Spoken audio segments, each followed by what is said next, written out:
Good afternoon. To open, I am sharing some history of this land, a story that may sound familiar: displacement, erasure, white supremacy. I have done my best to piece together this history, but acknowledge that it is primarily from white historical records and therefore incomplete. This land acknowledgement today is also an invitation to take accountability. Governor Wolf, I would like for us to look back to the year 1746, the earliest known date I could find of when the town of what became Mount Wolf was settled. Settled sounds like such a peaceful word. Settling in, settling down. There's no hint of displacement or violence in it. And yet the original inhabitants of this land, the Susquehannock people, also called the Conestoga, were forced out by white settlers, forced to seek permanent refuge with other tribes away from their homeland. The Conestoga people, once a thriving community throughout the Susquehanna River region, also suffered considerable losses from the infectious diseases that the Europeans brought with them. Those who stayed and adapted here lived within the limited lands that white settlers bracketed for them.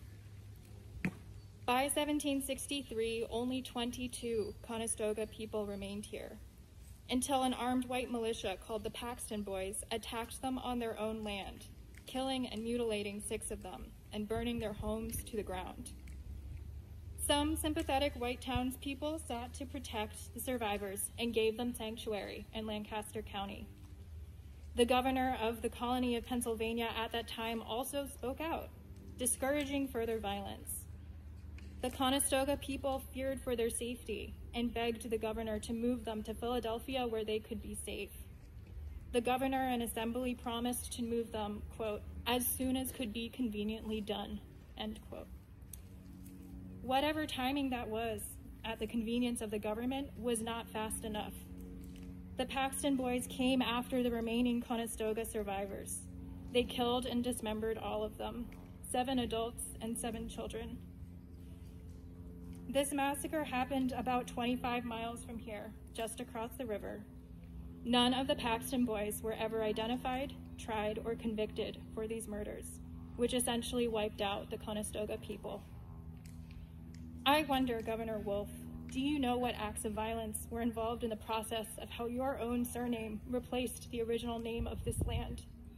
When this white armed militia came after the indigenous inhabitants here, what role did your ancestors play? Would they have been sympathetic to the Paxton Boys? Would they have taken up weapons as well to join in this genocide? Or would they have stood with the townspeople who protected the last Conestoga survivors to the best that they could? Or maybe they weren't involved at all, unaware of what was happening in their own community. Today, you do not have the excuse of not knowing what is happening in your own community. You do, however, have a choice.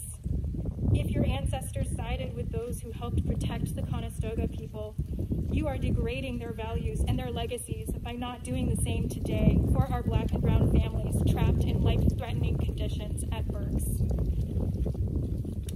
If your ancestors did take part in the white armed militia that murdered the Conestoga people or other indigenous communities, or if they were aware and did nothing to stop them, my question for you today is that the legacy you want to uphold?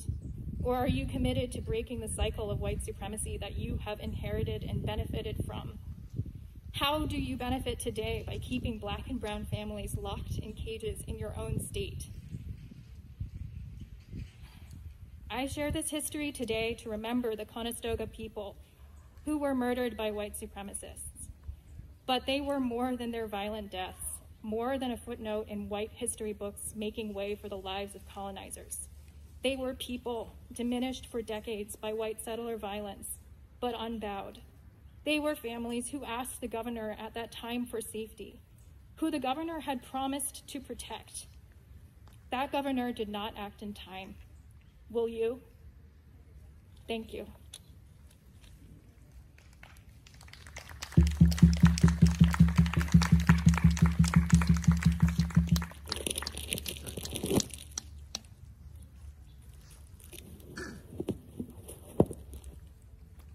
Thank you, Lauren, for that moving tribute, and I think it's important that we remember our ancestors, we remember the history of others, and we act in the best ways that we can to honor those memories. So thank you for bringing that into this as well, and I sincerely hope that Governor Wolf also honors the memories of his ancestors by making the right decision here.